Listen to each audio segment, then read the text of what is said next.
Hey everyone, so I wanted to do this update video because a lot has happened. This has happened since my last video, which was 7 or 8 months ago. I don't know. Last July was really the last video I made. I'm not counting the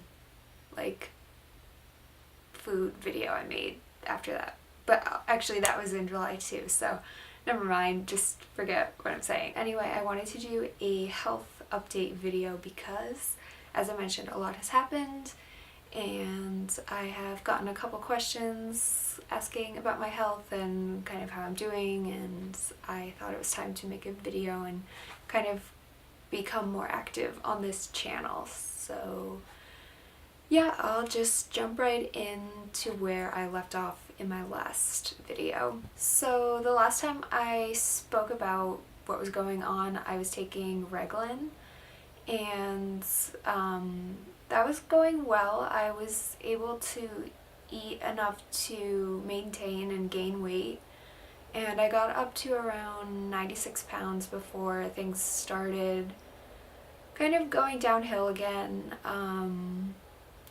And I think it's because I started to wean off the Reglan, because the goal was not to be on Reglan forever.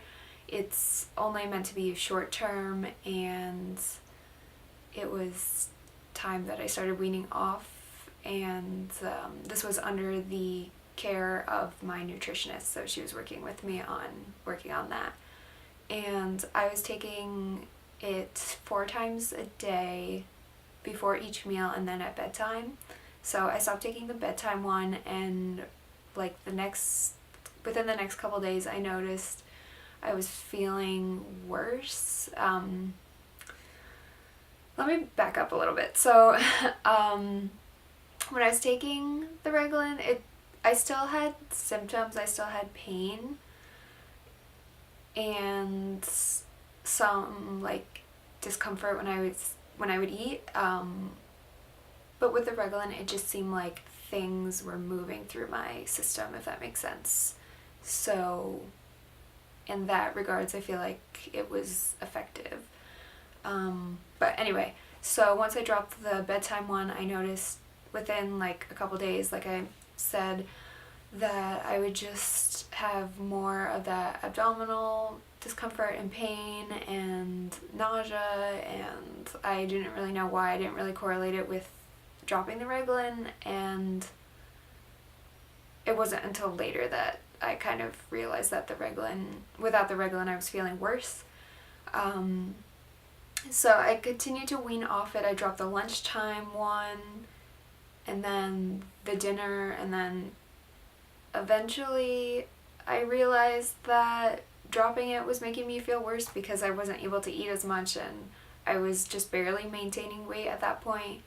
But I didn't want to be on Reglan anymore because of the side effects, the negative side effects that it has. So I spoke to my nutritionist and then later my GI, and there wasn't really any other option. It just seemed like Reglan was the only thing, and I was frustrated about that because I didn't like the side effects of it, and I didn't want to go back on it. So even though I was doing worse without it, I still weaned off of it completely because I just didn't want to be on it anymore. And that's when things got really bad. In August there was a week where I was hardly hitting 700 to 800 calories a day, and I was just feeling awful. Every time I ate anything I would just feel sick, and yeah, so I went back on Reglan because I felt like I really had no choice and nobody was really doing anything.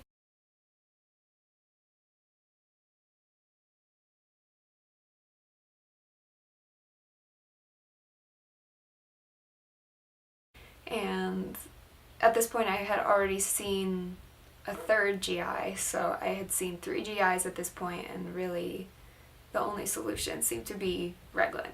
So I went back on it. I was back on it, taking it 4 times a day, full dose. But it just seemed like things weren't as good as they were as when I first started Reglan. So it seemed to lose its effectiveness, but I still stayed on it anyway. I ended up dropping the bedtime again because my GI didn't want me on the full dosage because she wanted me to get worse before I was on the full dosage, which doesn't... That's reassuring to hear from your doctor. We'll wait until you get worse. So she put me on nizatidine, which is a motility medication, and antacid to take at bedtime instead. I didn't really notice a difference with it, so I stopped taking it, and I just continued taking Reglan for 3 times a day. Fast forward, things weren't really things weren't really getting worse, but they weren't really progressing. I was just kind of hovering around 94, 95 pounds.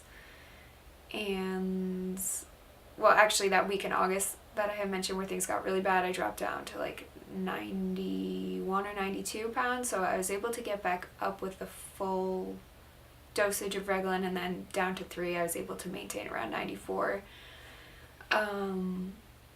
But yeah, nothing was really progressing. I was just kind of staying the same, and I was probably taking in about 1,200 calories a day, which makes sense to maintain, but I was frustrated because I wasn't getting anywhere. I wasn't really getting any better, and I had been on Reglan for 5 months at this point in late October, early November, and I just didn't want to be on it anymore. That's way too long according to the medical standard for that medication, and I was just worried that the side effects, even though I wasn't having problems, I was worried that I might have started or could have started having problems. So I stopped it altogether, again, at the end of October, and then things got bad again, like that week in August, like same exact symptoms. I felt horrible and nauseous every time I tried to eat anything, and I talked to my nutritionist and GI, and they're like, I don't know, I felt like I just didn't really get the support or the help that I needed at the time, and I really had to push for something to be done. And with enough phone calls, I was finally able to get an NJ tube, and that's not this tube. I had one before this in November. That's the one I'm referring to. And I actually made a video when I had that tube, like a vlog kind of video that I never edited and uploaded. So if you're interested in seeing that, comment on this video and let me know, because yeah, I just never uploaded it. I wasn't ready, really, I guess. I don't know. But the reason I actually made that video is because I ended up going to the Cleveland Clinic to see a GI doctor there. So I vlogged the experience, and that's when I had that tube at the time. So that explains why I made that video. So going to the Cleveland Clinic in Cleveland, Ohio, I had received much better care than I had at any point up until that trip. And yeah, like I had a bunch of blood work done to check for antibodies in my blood to see if that was causing the gastroparesis. And oh, and by the way, you can only get into this clinic if you've had the gastric emptying study, and it shows that there is delayed stomach emptying, just FYI.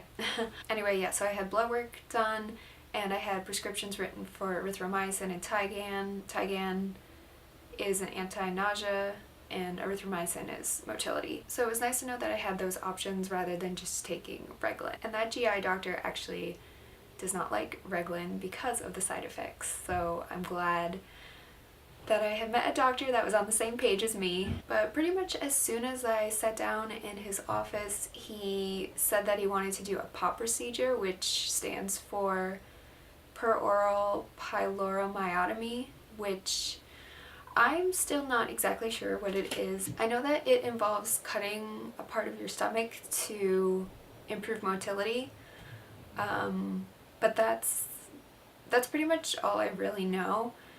And because I saw him when I had my NJ tube, he wanted to take that out and then at the same time place a J tube. And I explained this in my vlog that I made and never edited or uploaded. So if that goes up, then that explains more in depth about my visit. But anyway, but I just felt I wasn't ready for that. I wasn't ready for the pop procedure or the J tube. It was just a lot to think about, like having surgery. So I wanted to try the erythromycin. Actually, again, let me back up. So the only reason that I had the NJ tube placed the first time was because I had mentioned I was pushing for something to happen between my nutritionist and GI, and it was going back and forth, and this is when I was getting really bad, like my health was getting really bad. The only reason that they agreed to do it was as a buffer until my GI could get domperidone from Canada, because it takes some time to get that because it's not FDA approved in the United States. And that was the only reason my GI agreed to place the NJ tube for my nutrition. As a buffer, I don't think she would have done it otherwise. Even though I had been asking, and even though I had been pushing for something, some sort of nutrition, she didn't want to do anything. She just wanted to prescribe medication, really with the focus being on Reglan, like I had mentioned. And initially she did say no to domperidone, and she did say no to erythromycin. And it's unfortunate that I had to get that bad health-wise for her to do something. I had dropped down to 86 pounds, and again, she was only willing to do the NJ tube as a way to hold me over until I got domperidone, which I decided not to do because of, again, the negative side effects relating to your heart. It can cause problems, and I just didn't want to deal with that. And then she started talking GJ tube, but then she was like, I would never do surgery for someone your age. You're too young for that. So it was just like a total mess, and I don't think I will ever be going back to that GI. Just to clarify, this GI is not the Cleveland Clinic GI. The Cleveland Clinic GI is a great doctor and one of the best I've seen, even though I wasn't sure about the surgery. I just felt like he listened to what I had to say, and he was actually concerned about me, unlike my other doctors. Not that they weren't concerned, but that, I don't know. It's hard to explain if you haven't been in that situation, but sometimes you can just tell when a doctor isn't giving you their full attention, or like what you need is, I guess, what I'm trying to say. But yeah, the GI doctor at the Cleveland Clinic, he was just willing to explore more options, like doing the blood work for antibodies, because sometimes there are weird things in the blood that can cause motility issues, and that can be treated with IV infusions. I didn't have that, but it was a good thing to check. And then also, like, with the other medication options. So I decided not to do the surgery. I came home from the Cleveland Clinic. I still had the NJ tube, and I was thinking that I wanted to try erythromycin, which I did try. It's weird though, because I think since the prescriptions came from out of state, it took a few weeks for them to come in, so I didn't have erythromycin. The Tygan never came through. I don't know what happened with that. It might have been related to insurance. But the erythromycin did not come in until after New Year's. So, and I was at the Cleveland Clinic beginning of December. Yeah, beginning of December. So I didn't have it for a while. And in between going to Cleveland and getting the erythromycin after New Year's, I had my NJ tube removed because my GI doctor, my former GI doctor, had basically said, since I was under Cleveland Clinic's care now, she felt it was time that they remove the tube because I wasn't really under their care and they would be liable if they didn't take it out. And plus she was like, you have erythromycin to try, which is weird because she wouldn't write a prescription for that. So that was weird. And yeah, so they took the tube out and I was happy because that tube was very uncomfortable. It was a 12 French. And I don't know if that's the largest size for NJ tubes, but yeah, I never really got used to it in my throat. I could always feel it and it was uncomfortable. And they had put in the wrong length tube as well. The length was not long enough, not like this one where I can like tape it out of the way and around my ear. The other one was literally like hanging in front of my face for 4 weeks. And you can see that in the vlog. Anyway, I was happy when it came out, but I was nervous because I didn't know what was going to happen.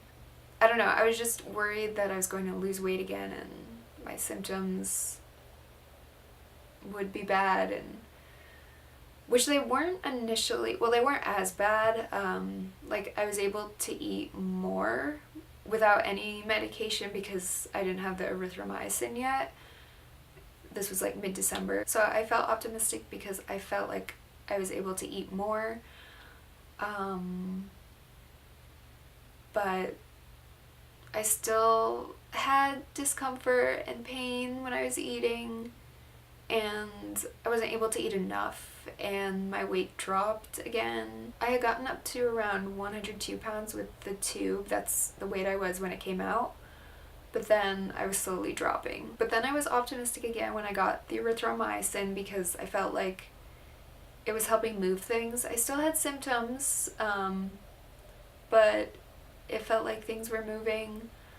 And like I was getting hungry, which was a good sign, and I thought things were getting better, even though I still had symptoms, like I keep saying, and they just weren't getting better. Things were kind of getting worse. So I saw a 5th GI doctor, and he is at the Dartmouth Hitchcock Medical Center, and he decided to run a CT scan because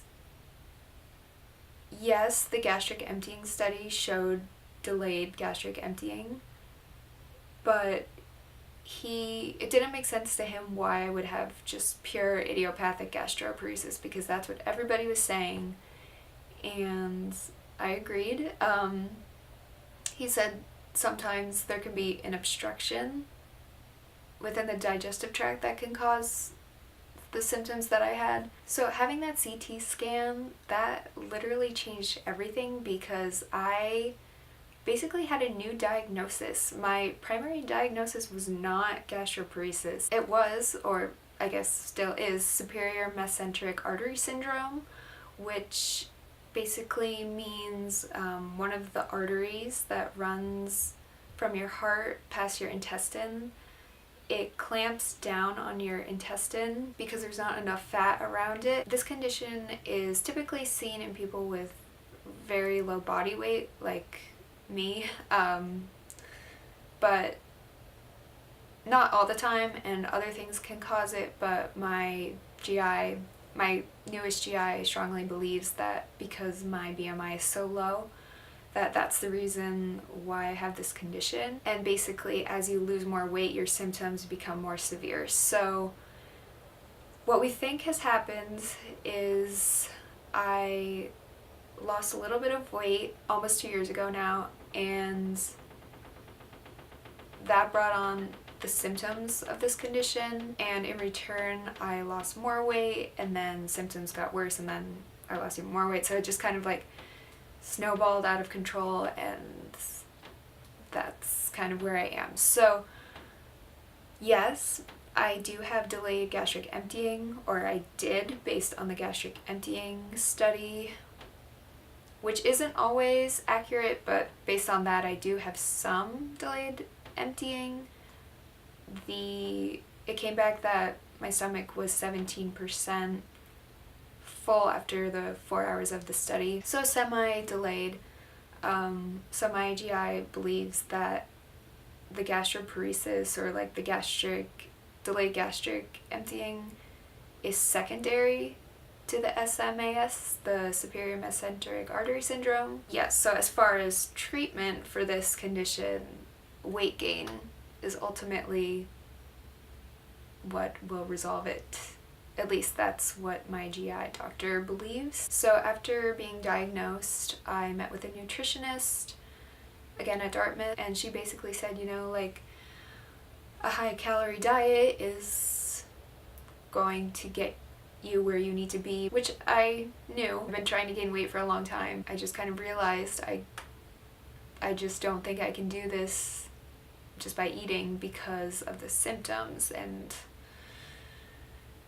yeah, so it got to a point where I was just really struggling. This was a couple weeks ago, and like I could hardly stand up without feeling like I was gonna fall over, and I was so weak and tired, and I just had no energy to do anything. I could just like lay around all day, and that was it. So my nutritionist and GI were kind of going back and forth, and they decided that an NJ tube would be the best solution right now,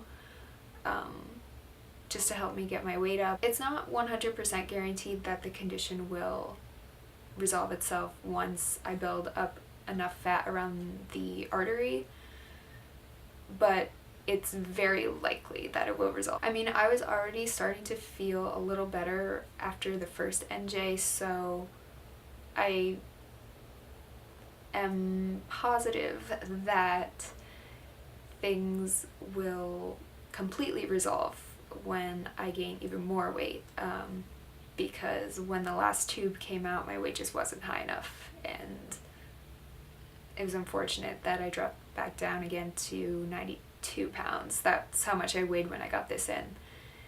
And yeah, so I've had this for a little over 2 weeks, well, 2 weeks yesterday, and I talked to my nutritionist yesterday, and she thinks that in about 3 months I'll be at my target weight. So I'm so grateful that this GI doctor decided to run the CT scan, because it changed everything. I seriously cannot believe that no other doctor had decided to run this test, because that test literally changed my life. I was being treated for something I didn't really even have.